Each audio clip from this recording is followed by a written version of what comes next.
Data collection, അതായത് ഒരു research പ്രോസസ്സിൽ റിസർച്ച് നടത്താൻ ആവശ്യമായിട്ടുള്ള ഇൻഫർമേഷൻ, അതിനെയാണ് ഡേറ്റ എന്ന് പറയുന്നത്. ഈ ഡേറ്റ എങ്ങനെയാണ് എടുക്കുന്നത്, ഡേറ്റ എങ്ങനെ തരംതിരിക്കപ്പെട്ടിരിക്കുന്നു, അവയുടെ പ്രത്യേകതകൾ എന്തെല്ലാമാണ് തുടങ്ങിയ വിശദാംശങ്ങളാണ് ഡേറ്റ കളക്ഷൻ എന്ന ഈ ക്ലാസ്സിൽ ഉൾക്കൊള്ളിച്ചിരിക്കുന്നത്. എന്തിന് നമ്മൾ ഡേറ്റ എടുക്കണം, അല്ലെങ്കിൽ what is the importance of data collection, data കളക്ഷൻ്റെ പ്രാധാന്യം എന്താണ്?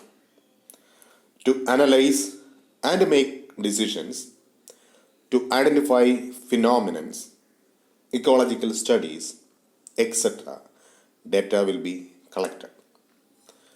നമ്മൾ ഒരു റിസർച്ച് പ്രോബ്ലത്തിൽ കൃത്യമായ അനുമാനത്തിൽ അല്ലെങ്കിൽ തീരുമാനങ്ങളിൽ എത്തുവാനും, ടു ഐഡൻറ്റിഫൈ ഫിനോമിനൻസ്, പ്രകൃതിയിൽ നടക്കുന്ന പ്രതിഭാസങ്ങളെ വിശദീകരിക്കുന്നതിനും അല്ലെങ്കിൽ കണ്ടെത്തുന്നതിനും, ഇക്കോളജിക്കൽ സ്റ്റഡീസ്,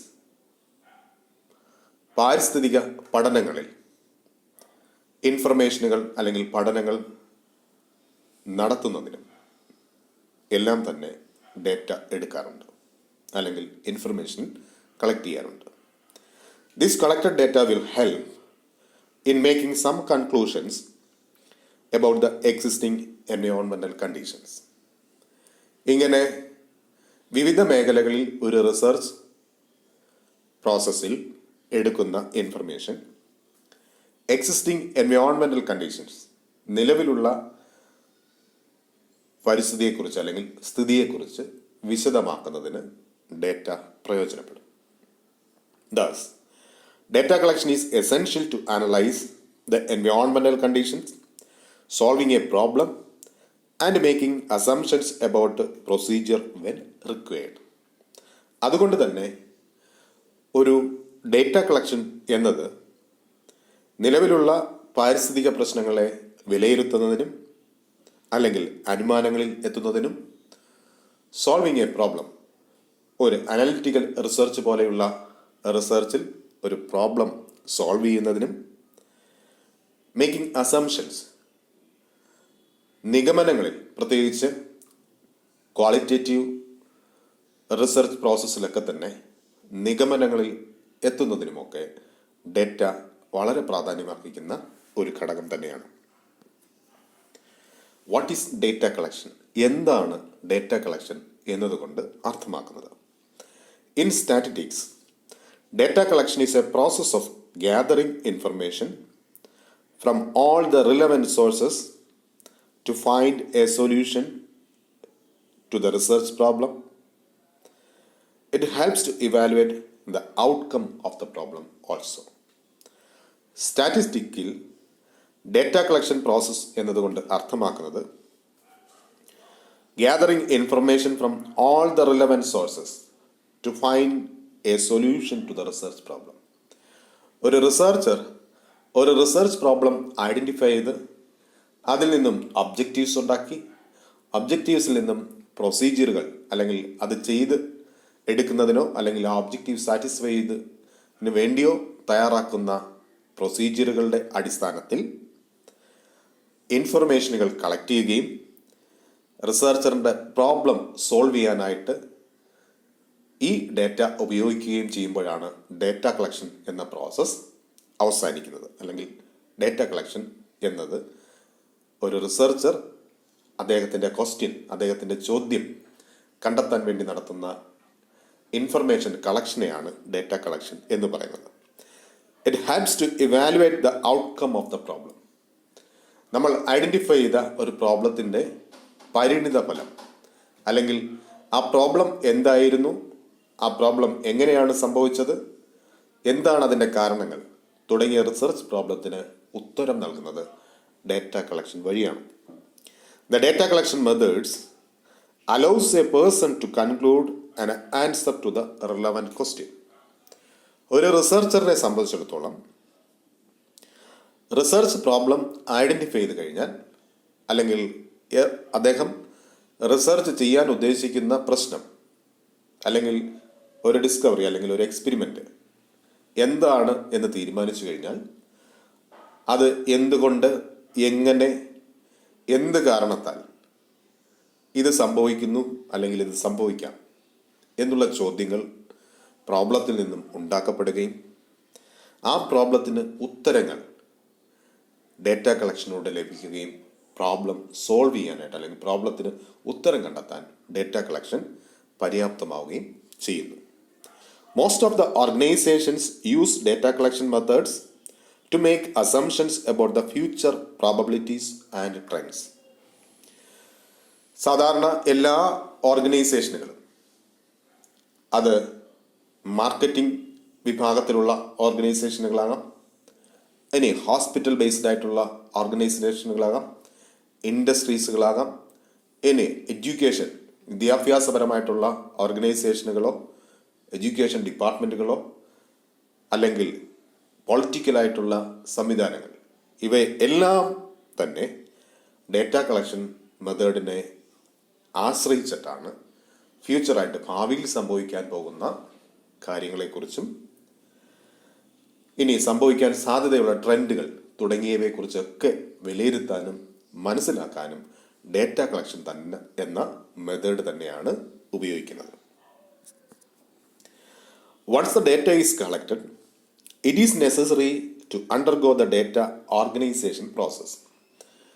ഒരിക്കൽ നമ്മൾ ഡേറ്റ കളക്ട് ചെയ്ത് കഴിഞ്ഞാൽ ആ ഡേറ്റയെ സ്റ്റാറ്റിസ്റ്റിക്കൽ മെത്തേഡിലൂടെ വേർതിരിച്ചെടുക്കേണ്ടുന്ന അവസ്ഥയുണ്ട്, അല്ലെങ്കിൽ വേർതിരിച്ചെടുക്കേണ്ടതാണ്. അതുപോലെ തന്നെ എക്സ്പെരിമെൻറ്റുകളിലൊക്കെ എടുക്കുന്ന ഡേറ്റയെ ഓർഗനൈസ് ചെയ്യണം. അതായത് കാലത്തിനനുസരിച്ച്, സീസൺ അനുസരിച്ച് അല്ലെങ്കിൽ സമയത്തിനനുസരിച്ച് തരംതിരിക്കുക. ഇനി എക്സ്പെരിമെൻറ്റുകളിൽ കാൽക്കുലേഷൻ നടത്തേണ്ടുന്ന എക്സ്പെരിമെൻറ്റുകളാണെങ്കിൽ കാൽക്കുലേറ്റഡ് വാല്യൂസ് പ്രോപ്പർ കാൽക്കുലേഷനും കൂടെ ഉണ്ടാക്കിയെടുക്കുക തുടങ്ങിയവയൊക്കെ ഡേറ്റ കളക്ഷൻ്റെ ഓർഗനൈസേഷൻ പ്രോസസ്സിൽ വരുന്നതാണ്. The main source of data collection methods are data. Data collection മെത്തേഡിലെ ഏറ്റവും പ്രാധാന്യമർഹിക്കുന്ന ഒന്ന് ഡേറ്റ ഇൻഫർമേഷൻ തന്നെയാണ്. Data can be classified in two types. അതുകൊണ്ട് ഡേറ്റയെ രണ്ട് തരത്തിൽ തരംതിരിക്കാം: primary data and secondary data. Primary ഡേറ്റയെന്നും സെക്കൻഡറി ഡേറ്റയെന്നുമാണ് ഡേറ്റയെ തരംതിരിക്കുന്നത്. The primary importance of data collection in any research process is that it helps to determine many important things about the problem, particularly the performance. ഇനി data കളക്ഷൻ്റെ ഏറ്റവും പ്രാഥമികമായ ഉത്തരവാദിത്തം അല്ലെങ്കിൽ പ്രാഥമികമായിട്ടുള്ള കാര്യം എന്ന് പറയുന്നത്, അല്ലെങ്കിൽ പ്രാധാന്യമുള്ള കാര്യം എന്ന് പറയുന്നത്, it helps to determine many important things about the problem. ഒരു റിസർച്ചറിൻ്റെ റിസർച്ച് പ്രോബ്ലത്തിൻ്റെ എല്ലാ വസ്തുതകളും വേർതിരിച്ചറിയുന്നതിനും കണ്ടെത്തുന്നതിനും ഡേറ്റ കളക്ഷൻ വളരെ പ്രാധാന്യമുള്ള ഒന്ന് തന്നെയാണ്. പർട്ടിക്കുലർലി ദ പെർഫോമൻസ്, പ്രധാനമായിട്ടും പെർഫോമൻസ്, അതായത് ഒരു എക്കോളജിക്കൽ സിസ്റ്റത്തിൻ്റെ ആണെങ്കിൽ ആ സിസ്റ്റത്തിൻ്റെ നിലവിലെ അവസ്ഥ, ഇനി ഒരു ഡ്രഗിൻ്റെ കണ്ടുപിടുത്തത്തിനാണെങ്കിൽ ആ ഡ്രഗിൻ്റെ ഇഫക്റ്റ്, ഇനി ഒരു പ്രതിഭാസം, ഒരു ഫിനോമിനൻ ആണെന്നുണ്ടെങ്കിൽ ആ പ്രതിഭാസം സംഭവിക്കാൻ ഇടയാകുന്ന സാഹചര്യം, ഇനി ഫ്യൂച്ചറിൽ സംഭവിക്കാൻ ഉള്ള പ്രഡിക്ഷൻസ് തുടങ്ങിയവ എല്ലാം തന്നെ ഡേറ്റ കളക്ഷനിലൂടെയാണ് നമ്മൾ കണ്ടെത്തുന്നതും അതിനെക്കുറിച്ച് വിശദീകരിക്കുന്നത്. So the data collection process plays an important role in all the streams. അതുകൊണ്ട് തന്നെ നേരത്തെ സൂചിപ്പിച്ചതുപോലെ എല്ലാ മേഖലകളിലും, ഒരു റിസർച്ച് പ്രോബ്ലത്തിനെ സംബന്ധിച്ച് എല്ലാ മേഖലകളിലും ആ റിസർച്ച് പ്രോബ്ലം ഡിഫൈൻ ചെയ്യാൻ ഡേറ്റ കളക്ഷൻ തന്നെ ആവശ്യമാണ്. Depending on the type of data, the data collection method is divided in 2 categories. രണ്ട് തരത്തിലുള്ള ഡേറ്റ ഉണ്ടെന്ന് നേരത്തെ സൂചിപ്പിച്ചതുപോലെ തന്നെ ആ ഡേറ്റയെ കളക്ട് ചെയ്യാനും 2 രീതികളാണ് അവലംബിക്കുന്നത്. ഒന്നാമത്തത് primary data collection method and secondary data collection method. Primary ഡേറ്റയെ എടുക്കുന്നതിനുള്ള മെത്തേഡുകളും രീതികളും സെക്കൻഡറി ഡേറ്റയെ എടുക്കാനുള്ള രീതികളും, ഇങ്ങനെ ഡേറ്റ കളക്ഷൻ മെത്തേഡിനെ രണ്ടായിട്ട് തരംതിരിച്ചിട്ടുണ്ട്. നമുക്ക് ആദ്യത്തേത് നോക്കാം. Primary data collection methods. Primary data or raw data is a type of information that is obtained directly from the first-hand source through experiments, surveys or observations. Primary data അല്ലെങ്കിൽ raw data ഒരു റിസർച്ചറിൻ്റെ നേരിട്ടുള്ള ഒബ്സർവേഷനിലൂടെ അല്ലെങ്കിൽ analytical മെത്തേഡിലൂടെ ഒരു research problem identify ചെയ്യാൻ വേണ്ടി അല്ലെങ്കിൽ problem വിശദീകരിക്കാൻ വേണ്ടി നടത്തുന്ന ഡേറ്റ കളക്ഷനെയാണ് പ്രൈമറി ഡേറ്റ കളക്ഷൻ എന്ന് പറയുക. അതൊരു എൻവയോൺമെൻ്റൽ കണ്ടീഷനിൽ അല്ലെങ്കിൽ പാരിസ്ഥിതിക പഠനത്തിൽ നടത്തുന്ന പഠനമാണെന്നുണ്ടെങ്കിൽ റിസർച്ചറിൻ്റെ നേരിട്ടുള്ള ഇടപെടൽ അല്ലെങ്കിൽ ഡേറ്റ എടുക്കുന്നതിനുള്ള സാഹചര്യം അവിടെ ഉണ്ടാകും. അപ്പോൾ ഒരു റിസർച്ചർ അല്ലെങ്കിൽ ഒരു ഗ്രൂപ്പ് ഓഫ് റിസർച്ചേഴ്സ് ഒരു പർട്ടിക്കുലർ പ്രോബ്ലം ഐഡൻറ്റിഫൈ ചെയ്തതിനു ശേഷം ആ പ്രോബ്ലം ഡിഫൈൻ ചെയ്യാൻ വേണ്ടി കൃത്യമായ ചോദ്യങ്ങൾ, ആ ചോദ്യങ്ങൾക്കനുസരിച്ച് പ്രൊസീജിയറിനനുസരിച്ച് നേരിട്ട് കളക്ട് ചെയ്യുന്ന ഇൻഫർമേഷനുകളെയാണ് പ്രൈമറി ഡേറ്റ എന്ന് പറയുന്നത്. അത് ഒരു എക്സ്പെരിമെൻറ്റിലൂടെയാകാം, അല്ലെങ്കിൽ സർവേ പോലെയുള്ള മെത്തേഡിലൂടെ, അല്ലെങ്കിൽ ഒബ്സർവേഷൻ നിരീക്ഷണത്തിലൂടെയോ ഒക്കെ തന്നെ റിസർച്ചർ നേരിട്ട് എടുക്കുന്ന ഡേറ്റയാണ് പ്രൈമറി ഡേറ്റ എന്ന് പറയുന്നത്. അതെപ്പോഴും ഒരു റോ ഡേറ്റ ആയിരിക്കും. അതായത് ഈ ഡേറ്റയെ പിന്നീട് സ്റ്റാറ്റിസ്റ്റിക്കലായിട്ടുള്ള മെത്തേഡിലൂടെ നമ്മൾ വേർതിരിച്ചെടുക്കുകയും സീസണലായിട്ട് അല്ലെങ്കിൽ കാറ്റഗറൈസ് ചെയ്തുകൊണ്ട് ഡേറ്റയെ കാൽക്കുലേറ്റഡ് ഡേറ്റയായിട്ടും പിന്നീട് വേർതിരിച്ചെടുക്കേണ്ടുന്ന ഡേറ്റയാണെങ്കിൽ അങ്ങനെ വേർതിരിക്കേണ്ടുന്ന ഡേറ്റയായിട്ട് നമ്മൾ പ്രോസസ്സ് ചെയ്യുമ്പോഴാണ് അത് പ്രോസസ്ഡ് ഡേറ്റയായിട്ട് മാറുന്നത്. The primary data collection method is further classified in two types. പ്രധാനമായിട്ടും പ്രൈമറി ഡേറ്റ കളക്ഷനെ രണ്ടായിട്ട് തരംതിരിച്ചിരിക്കുന്നു. ഒന്നാമത്തത് ക്വാണ്ടിറ്റേറ്റീവ് ഡേറ്റ കളക്ഷൻ, രണ്ടാമത്തത് ക്വാളിറ്റേറ്റീവ് ഡേറ്റ കളക്ഷൻ. നമുക്ക് ഒന്നാമത്തത് എന്താണെന്ന് നോക്കാം. Quantitative data collection. ക്വാണ്ടിറ്റി എന്നതുകൊണ്ട് അർത്ഥമാക്കുന്നത് അളവ്, എണ്ണം എന്നതാണ്. It is based on mathematical calculations using various formats like close-ended questions, correlation and regression methods, mean, median or mode measures. പ്രധാനമായിട്ടും quantitative data collection mathematical calculation നടത്താൻ പറ്റിയ രീതിയിൽ എടുക്കുന്ന ഒന്നായിരിക്കും. കോറിലേഷൻ നടത്താനോ മീനോ മീഡിയൻ തുടങ്ങിയ കാൽക്കുലേഷൻ മെത്തേഡുകൾ ഉപയോഗിച്ചുകൊണ്ട് വേർതിരിക്കാനോ പ്രോസസ്സ് ചെയ്യാനോ തക്ക വിധത്തിലുള്ള ഡേറ്റ ആയിരിക്കും ക്വാണ്ടിറ്റേറ്റീവ് ഡേറ്റ കളക്ഷൻ എടുക്കുക. This method is cheaper than qualitative data collection methods and it can be applied in short duration or time. രണ്ടാമത്തെ മെത്തേഡായ ക്വാളിറ്റേറ്റീവ് ഡേറ്റ കളക്ഷൻ മെത്തേഡുമായിട്ട് താരതമ്യം ചെയ്യുമ്പോൾ ക്വാണ്ടിറ്റേറ്റീവ് ഡേറ്റ കളക്ഷൻ നിശ്ചിത കാലയളവിൽ പൂർത്തീകരിക്കാൻ കഴിയുന്ന ഒന്നാണ്. ഉദാഹരണമായിട്ട് നമ്മളിപ്പോൾ എൻവയോൺമെൻ്റൽ സ്റ്റഡീസിൽ, പാരിസ്ഥിതിക പഠനത്തിൽ ക്വാണ്ടിറ്റേറ്റീവ് ഡേറ്റ ധാരാളം എടുക്കാറുണ്ട്. ഇപ്പോൾ നമുക്ക് ഒരു ടാക്സോണമിക് സ്റ്റഡിയാണ് ഒരു സ്പൈഡറിൻ്റെ, ആൻറ്റിൻ്റെ, ബേർഡ്സിൻ്റെ തുടങ്ങി ഫിഷസിൻ്റെ തുടങ്ങി ധാരാളം ടാക്സോണമിക് സ്റ്റഡീസ് നമുക്ക് നടത്താൻ കഴിയും. ഇപ്പോൾ ബേർഡ്സിൻ്റെ ഒരു ടാക്സോണമി സ്റ്റഡിയാണ് നടത്തുന്നിരിക്കട്ടെ. അപ്പോൾ നമ്മൾ 2 വർഷത്തേക്കിന് അല്ലെങ്കിൽ 1 വർഷത്തേക്കിനാണ് ബേർഡ്സിൻ്റെ സർവേ നടത്താൻ ഉദ്ദേശിക്കുന്നതെങ്കിൽ കേരളത്തെ സംബന്ധിച്ചിടത്തോളം കാലാവസ്ഥയുടെ അടിസ്ഥാനത്തിൽ നമ്മൾ ബേർഡ്സിൻ്റെ സർവേ നടത്താനായിട്ട് 3 തരംതിരിക്കും. Monsoon, post monsoon, pre monsoon. ഇങ്ങനെ 4 മാസ ഇടവേളകളിൽ നമ്മൾ കൃത്യമായിട്ട് ഒരു പീരീഡ് ഈ ഒബ്സർവേഷനിൽ നമ്മൾ എടുക്കുകയും ആ പീരീഡിൽ അല്ലെങ്കിൽ 4 മാസത്തെ ഇടവേളകളിൽ കാലാവസ്ഥ വ്യതിയാനത്തിനനുസരിച്ച് നമ്മൾ ബേർഡ്സിനെ കുറിച്ച് ഒബ്സർവേഷൻ അല്ലെങ്കിൽ നിരീക്ഷണം നടത്തി അല്ലെങ്കിൽ ടാക്സോണമിക്കായിട്ടുള്ള പഠനം നടത്തി ഡേറ്റ കളക്ഷൻ നടത്തുകയും ചെയ്യും. അപ്പോൾ നമ്മൾ ക്വാളിറ്റേറ്റീവ് ഡേറ്റയുമായിട്ട് നമ്മൾ താരതമ്യം ചെയ്യുമ്പോൾ വളരെ കുറഞ്ഞ സമയത്തിനകത്ത് കൃത്യമായി പ്ലാൻ ചെയ്ത് നടപ്പിലാക്കാൻ കഴിയുന്ന ഒരു ഡേറ്റ കളക്ഷൻ മെത്തേഡ് തന്നെയാണ് ക്വാണ്ടിറ്റേറ്റീവ് ഡേറ്റ കളക്ഷൻ എന്ന് പറയുന്നത്. പ്രത്യേകിച്ചും എൻവയോൺമെന്റൽ സ്റ്റഡീസിലായാലും, ഇനി അതല്ല നമുക്ക് സർവേ പോലെയുള്ള ഇലക്ഷൻ ബേസ്ഡ് ആയിട്ടുള്ള പൊളിറ്റിക്കൽ ഇലക്ഷൻ ബേസ്ഡ് ആയിട്ടുള്ള സർവേകളിൽ കൃത്യമായിട്ട് ഇലക്ഷൻ നടക്കുന്ന പീരീഡ് ഉണ്ടാവും, അല്ലെങ്കിൽ ഒരു വർഷത്തെ കാലയളവ് ഉണ്ടാവും. ആ സമയത്തിന് നമുക്ക് നടത്താൻ കഴിയും. അതുപോലെ തന്നെ നമുക്ക് റിവറൈൻ സ്റ്റഡീസിലോ അല്ലെങ്കിൽ ലിംനോളജിക്കൽ സ്റ്റഡീസ് എല്ലാം തന്നെ നമുക്ക് കൃത്യമായിട്ട് ഒരു പീരീഡ് അല്ലെങ്കിൽ എക്സ്പെരിമെന്റ് കൺട്രോൾഡ് ലാബ് എക്സ്പെരിമെന്റൽ സ്റ്റഡീസിലായാൽ പോലും നമുക്ക് കൃത്യമായിട്ട് ഒരു നിശ്ചിത കാലയളവ് നിർണയിച്ചുകൊണ്ട് ഇത്തരം ക്വാണ്ടിറ്റേറ്റീവ് ഡേറ്റ എടുക്കാൻ കഴിയും. രണ്ടാമത്തത് qualitative data collection. It does not involve any mathematical calculations.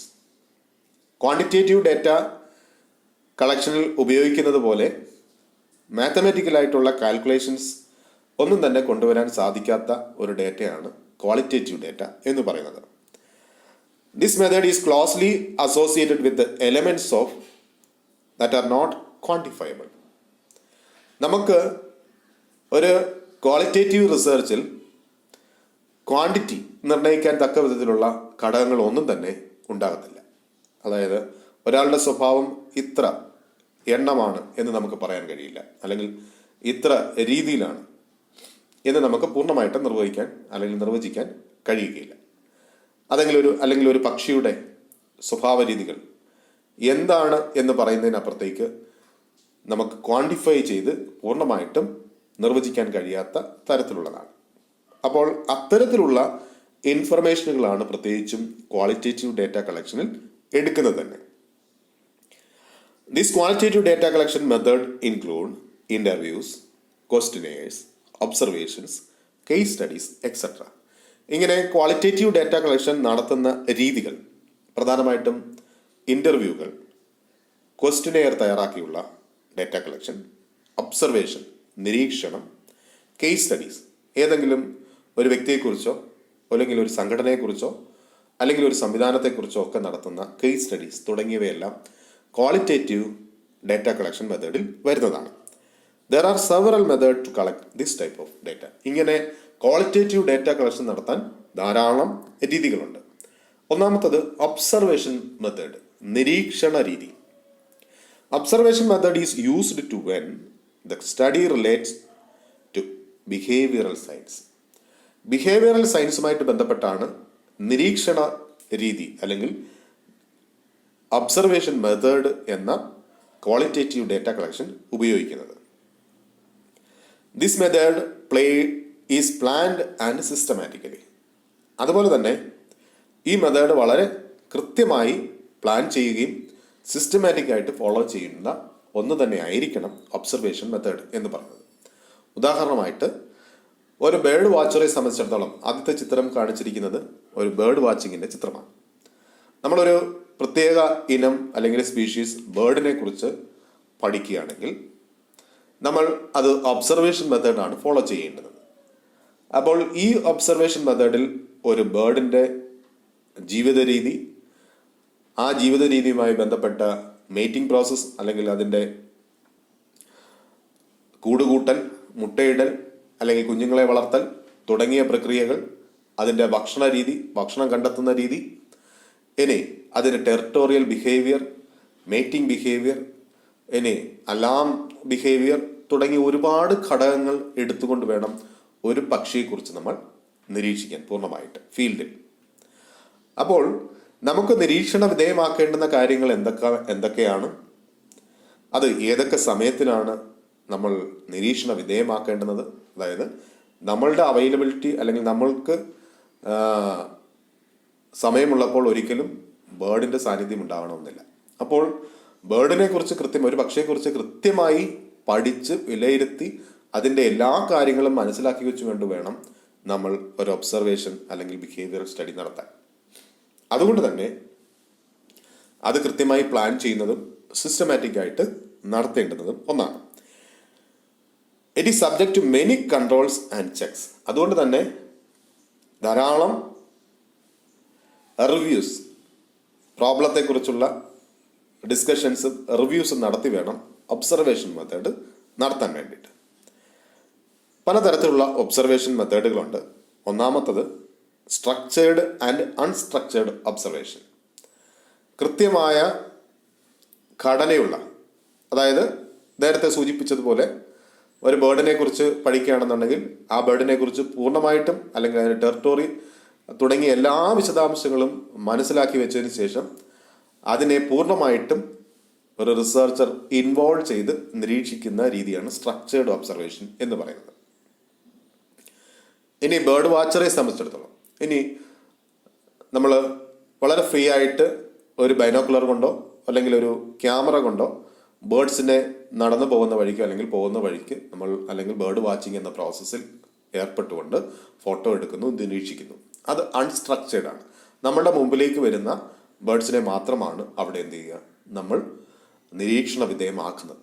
അപ്പോൾ അങ്ങനെ സ്ട്രക്ചേർഡ് ആയിട്ടുള്ള ഒബ്സർവേഷനുമുണ്ട്, അൺസ്ട്രക്ചേർഡ് ആയിട്ടുള്ള ഒബ്സർവേഷനുമുണ്ട്.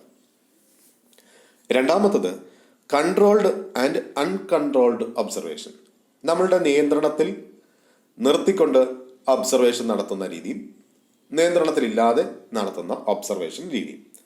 ഉദാഹരണമായിട്ട് നമുക്കൊരു ഫിഷസിൻ്റെ ബേർഡ്സിൻ്റെ സ്റ്റഡി നമുക്ക് ഫീൽഡിൽ നടത്താം. ഫീൽഡിൽ നടത്തുമ്പോൾ നമുക്ക് അത് അൺകൺട്രോൾഡ് ഒബ്സർവേഷനാണ്.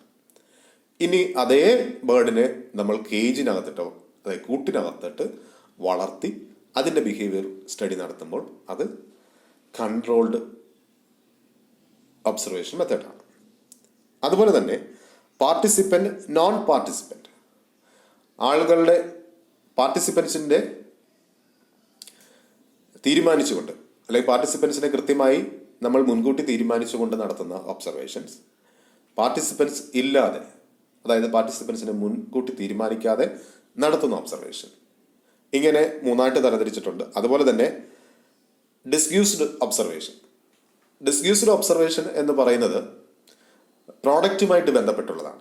അതായത് ഒരു ഭക്ഷണം കുറേ ആൾക്കാർക്ക് കൊടുത്തതിന് ശേഷം അല്ലെങ്കിൽ ഒരു ഭക്ഷണത്തിൻ്റെ ടേസ്റ്റ് അല്ലെങ്കിൽ അതിൻ്റെ എങ്ങനെയാണ് ആ ഭക്ഷണം ഒരാൾ കഴിക്കുന്നത് അല്ലെങ്കിൽ അതിനോട് എങ്ങനെയാണ് ബിഹേവ് ചെയ്യുന്നത് തുടങ്ങിയ കാര്യങ്ങൾ ഭക്ഷണവുമായിട്ട് ബന്ധപ്പെട്ട് അല്ലെങ്കിൽ പ്രോഡക്റ്റുമായിട്ട് ബന്ധപ്പെട്ട് അത് കൊടുത്തുകൊണ്ട് ആൾക്കാരിൽ നിന്നും നിരീക്ഷണം അല്ലെങ്കിൽ അവരുടെ സ്വഭാവങ്ങളോ അവരുടെ രീതികളോ മനസ്സിലാക്കുന്ന ഒബ്സർവേഷനെയാണ് ഡിസ്ഗ്യൂസ്ഡ് ഒബ്സർവേഷൻ എന്ന് പറയുന്നത്. അപ്പോൾ ഇങ്ങനെ പ്രധാനമായിട്ടും observation മെത്തേഡിനെ മൂന്നായിട്ടാണ് തരംതിരിച്ചിരിക്കുന്നത്.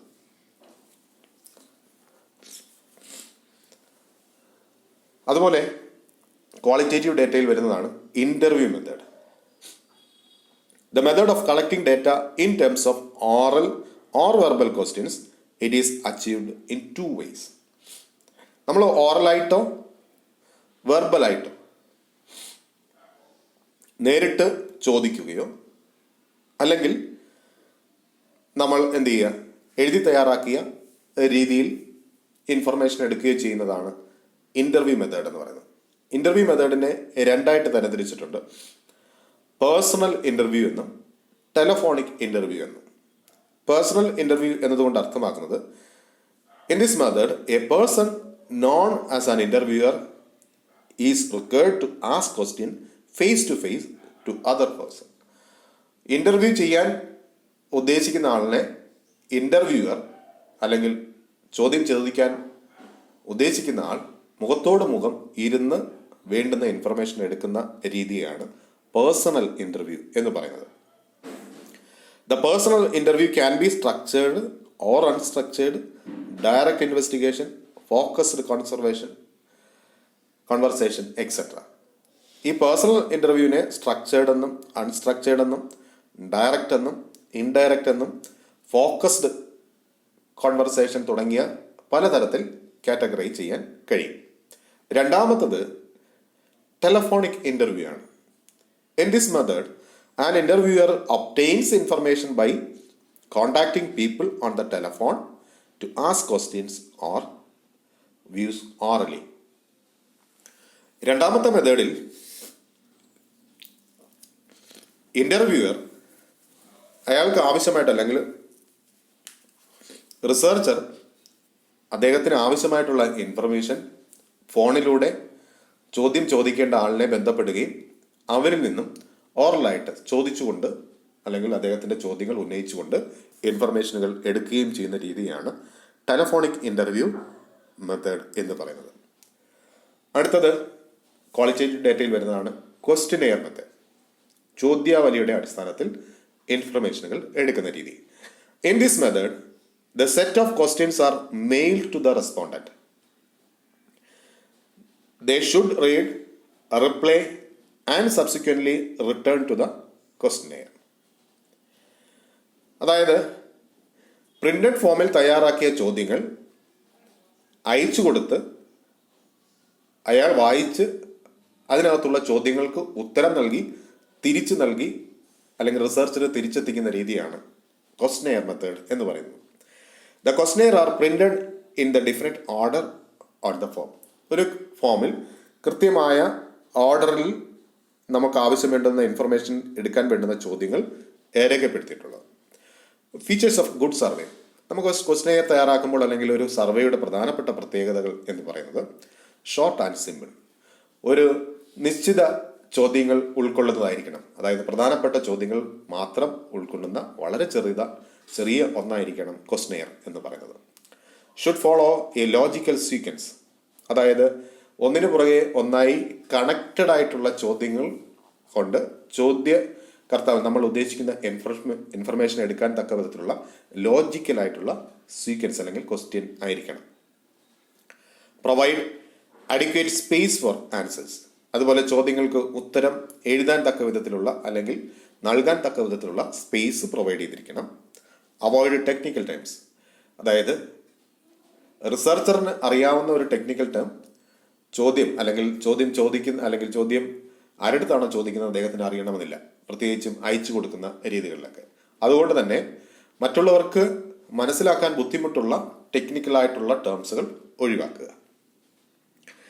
Should have good physical appearance such as the color, quality of the paper to attract the attention of the respondent. അതുപോലെ തന്നെ നമ്മൾ ക്വസ്റ്റ്യനെയർ തയ്യാറാക്കുമ്പോൾ അത് അട്രാക്റ്റീവായിട്ടുള്ള ഒരു രീതിയിലായിരിക്കണം. കളറ്, അതിൻ്റെ പ്രിൻറ്റിങ്, അതിൻ്റെ കാഴ്ചയിലുള്ള ഭംഗി എല്ലാം തന്നെ ഒരു ക്വസ്റ്റ്യനെയറിൻ്റെ ഏറ്റവും പ്രധാനപ്പെട്ട ഘടകമാണ്. അടുത്തത് ക്വാളിറ്റേറ്റീവ് ഡേറ്റയിൽ വരുന്നത് ഷെഡ്യൂൾസ് ആണ്. This method is similar to the questionnaire method with a slight difference. Questionnaire method പോലെ തന്നെയാണ്, ചെറിയൊരു വ്യത്യാസം മാത്രമേ ഉള്ളൂ. The enumerators are specially appointed for the purpose of filling the schedules. ഇവിടെ ഒരു റിസർച്ചർ അദ്ദേഹത്തിൻ്റെ റിസർച്ച് പ്രോബ്ലം സാറ്റിസ്ഫൈ ചെയ്യാൻ വേണ്ടിയിട്ട് എന്യൂമറേറ്റേഴ്സിനെ അല്ലെങ്കിൽ ഒരു പ്രോബ്ലത്തിന് വേണ്ടുന്ന ക്വസ്റ്റ്യൻ തയ്യാറാക്കി മറ്റുള്ളവരുടെ ട്രെയിൻഡ് ആയിട്ടുള്ള ആൾക്കാരെ വിട്ടുകൊണ്ട് ഇൻഫർമേഷൻ കളക്ട് ചെയ്യുന്ന രീതിയാണ് ഷെഡ്യൂൾസ് എന്നതുകൊണ്ട് അർത്ഥമാക്കുന്നത്. It explains the aims and objectives of the investigation and may remove misunderstandings if any have came up. പ്രധാനമായിട്ടും എയിംസ് ആൻഡ് ഒബ്ജക്റ്റീവ്സ്, ഒരു സർവേയുടെ ഉദ്ദേശ ലക്ഷ്യങ്ങൾ എന്താണ് എന്ന് കൃത്യമായിട്ട് എന്യൂമറേറ്റേഴ്സിനെ പഠിപ്പിച്ച് മനസ്സിലാക്കി അണ്ടർസ്റ്റാൻഡിങ്സ് പ്രധാനമായിട്ടും തെറ്റിദ്ധാരണകളൊക്കെ ഒഴിവാക്കി കൃത്യമായിട്ട് ട്രെയിൻ ചെയ്ത എന്യൂമറേറ്റേഴ്സിനെ കൊണ്ട് മാത്രമാണ് ഇത്തരം ഷെഡ്യൂൾഡ് ആയിട്ടുള്ള ഡേറ്റ എടുക്കുക അല്ലെങ്കിൽ ഡേറ്റകൾ കളക്ട് ചെയ്യുന്നത്. Enumerators should be train to perform their job with hard work and patience. പ്രധാനമായിട്ടും മറ്റൊരാളുടെ സഹായം ഒരു റിസർച്ചറിന് ആവശ്യം വേണ്ടുന്ന സാഹചര്യത്തിലാണ് അല്ലെങ്കിൽ വളരെ വൈഡായിട്ടുള്ള ഒരു സർവേ ഒരു പ്രദേശത്ത്, ഒരു നിശ്ചിത ആ പ്രദേശത്ത്, ഒരു പഞ്ചായത്തിലോ ഒരു വാർഡിലോ ഒക്കെ ഒരാൾക്ക് നേരിട്ട് നടത്താം. പക്ഷേ ഒരു സ്റ്റേറ്റ്, ഒരു ജില്ല, ഒരു സ്റ്റേറ്റ്, ഒരു എൻ്റയർ കൺട്രി എന്നുള്ള രീതിയിലേക്ക് പോകുമ്പോഴേക്കും ഒരു റിസർച്ചറിന് നേരിട്ട് ഡേറ്റ കളക്ഷൻ പ്രാക്ടിക്കൽ അല്ല. അപ്പോൾ അദ്ദേഹം സ്വീകരിക്കുന്ന രീതി എന്ന് പറയുന്നത് ഇതുപോലെ താല്പര്യമുള്ള വിഷയങ്ങളിൽ പഠനം നടത്തിയ ആൾക്കാരെ തിരഞ്ഞെടുത്ത് അവർക്ക് കൃത്യമായിട്ടുള്ള റിസർച്ച് പ്രോബ്ലത്തെക്കുറിച്ചുള്ള ധാരണകൾ കൊടുത്തുകൊണ്ട് ക്വസ്റ്റ്യനെയർ തയ്യാറാക്കി ഡേറ്റ എടുക്കുന്നത്. അപ്പോൾ ട്രെയിൻഡ് ആയിട്ടുള്ള, കൃത്യമായിട്ട് ഫീൽഡിൽ പോയി പരിചയമുള്ള, ഈ ഒരു പ്രോബ്ലത്തെക്കുറിച്ച് ധാരണയുള്ള അല്ലെങ്കിൽ എഡ്യൂക്കേറ്റഡ് ആയിട്ടുള്ള ആൾക്കാരെയാണ് ഇത്തരം ഷെഡ്യൂൾഡ് ഡേറ്റ എടുക്കാനായിട്ട് ഉപയോഗിക്കുന്നത്. ഇനി secondary data collection. Primary data കളക്ഷനാണ് നമ്മൾ ഇതുവരെ ചർച്ച ചെയ്തത്. Secondary data collection. Secondary data is data collected by someone other than the actual user. ഒരു റിസർച്ചർ നേരിട്ടുള്ള ഇടപെടലിൽ നിന്ന് അല്ലെങ്കിൽ നേരിട്ടുള്ള പരീക്ഷണത്തിൽ നിന്നും വ്യത്യസ്തമായി നേരത്തെ കണ്ടുപിടിക്കപ്പെട്ടതോ അല്ലെങ്കിൽ ഒബ്സർവ് ചെയ്തതോ രേഖപ്പെടുത്തപ്പെട്ടതോ ആയ ഇൻഫർമേഷൻ കളക്ട് ചെയ്യുകയാണെന്നുണ്ടെങ്കിൽ അത്തരം ഇൻഫർമേഷനെയാണ് സെക്കൻഡറി ഡാറ്റ എന്ന് പറയുന്നത്. It means that the information is already available and someone analyse it. ഇതുകൊണ്ട് അർത്ഥമാക്കുന്നത് ഡാറ്റ ഓൾറെഡി നിലവിൽ ലഭ്യമാണെന്നും അത് അനലൈസ് ചെയ്തിരിക്കുന്ന അല്ലെങ്കിൽ അത് കൃത്യമായിട്ട് സ്റ്റാറ്റിസ്റ്റിക്കലായിട്ടോ മാത്തമാറ്റിക്കലായിട്ടോ അനലൈസ് ചെയ്ത ഡാറ്റ ആയിരിക്കും എപ്പോഴും സെക്കൻഡറി ഡാറ്റ എന്ന് പറയുന്നത്. The secondary data includes magazines, news papers, books, journals etcetera. Secondary data നമുക്ക് അവൈലബിൾ ആയിട്ടുള്ളത് മാഗസിനുകൾ, ബുക്കുകൾ, ന്യൂസ് പേപ്പർ, ജേർണൽസുകൾ, റെക്കോർഡുകൾ, അതായത് ഹോസ്പിറ്റൽ, ഇൻസ്റ്റിറ്റ്യൂഷണൽ അല്ലെങ്കിൽ ഫാക്ടോറിയൽ തുടങ്ങിയ അവയിൽ നിന്ന് ലഭിക്കുന്ന റെക്കോർഡുകൾ തുടങ്ങിയവയെല്ലാം തന്നെ സെക്കൻഡറി ഡാറ്റയിൽ വരും. It may be either published data or unpublished data. ഇനി ഇത്തരം ഡാറ്റകൾ ചെയ്ത ഡാറ്റകളും പബ്ലിഷ് ചെയ്യാത്ത ഡാറ്റകളും സെക്കൻഡറി ഡാറ്റ വിഭാഗത്തിൽ വരുന്നുണ്ട്. Published data are available in various resources including government publications, public records, historical and statistical documents, business documents, technical and trade journals. Published data പ്രധാനമായിട്ടും government പബ്ലിക്കേഷനുകൾ, public റെക്കോർഡുകൾ, historical, statistical ഡോക്യുമെന്റുകൾ, business documents തുടങ്ങിയവ എല്ലായിൽ നിന്നും നമുക്ക് publish ചെയ്ത, അതായത് ഇത്തരം മാർഗങ്ങൾ ബുക്കുകളിലൂടെ, ജേർണലുകളിലൂടെ അല്ലെങ്കിൽ മറ്റു പബ്ലിക്കേഷനുകളിലൂടെ ലഭ്യമായ പൊതു സമൂഹത്തിൽ ലഭ്യമായ ഡാറ്റയാണ് പബ്ലിഷ്ഡ് ഡാറ്റ എന്ന് പറയുന്നത്. അൺപബ്ലിഷ്ഡ് ഡാറ്റ എന്നതുകൊണ്ട് അർത്ഥമാക്കുന്നത് ഡയറീസ്, ഒരു റിസർച്ചറിൻ്റെ അല്ലെങ്കിൽ ഒരു എഴുത്തുകാരൻ്റെ ഡയറികൾ, ലെറ്റേഴ്സ്, എഴുത്തുകൾ. Then unpublished biographies. ഇനി പ്രസിദ്ധീകരിക്കപ്പെടാത്ത ബയോഗ്രാഫീസ്, ഓട്ടോബയോഗ്രഫീസ്, ആത്മകഥകൾ തുടങ്ങിയവയെല്ലാം തന്നെ അൺപബ്ലിഷ്ഡ് ഡാറ്റ എന്ന വിഭാഗത്തിലാണ് വരുന്നത്. അപ്പോൾ ഈ ക്ലാസ്സിൽ നമ്മൾ ഡിസ്കസ് ചെയ്തത് ഡാറ്റ, അതായത് എന്താണ് ഇൻഫർമേഷനെ പ്രൈമറി ഡാറ്റ എന്നും സെക്കൻഡറി ഡാറ്റ എന്നും തരംതിരിച്ചിരിക്കുന്നു. പ്രൈമറി ഡാറ്റ ഏതൊക്കെ തരത്തിൽ എടുക്കാൻ കഴിയും, അവയുടെ പ്രത്യേകതകൾ, സെക്കൻഡറി ഡാറ്റ എന്താണ് തുടങ്ങിയവയാണ് ഡാറ്റ കളക്ഷൻ എന്ന ഈ ക്ലാസ്സിൽ ഉൾക്കൊള്ളിച്ചിരുന്നത്. ഇതുമായി ബന്ധപ്പെട്ടുള്ള സംശയങ്ങൾ നിങ്ങൾ അടുത്ത ക്ലാസ്സിൽ ചോദിച്ച് ഉറപ്പുവരുത്താവുന്നതാണ്. Thank you.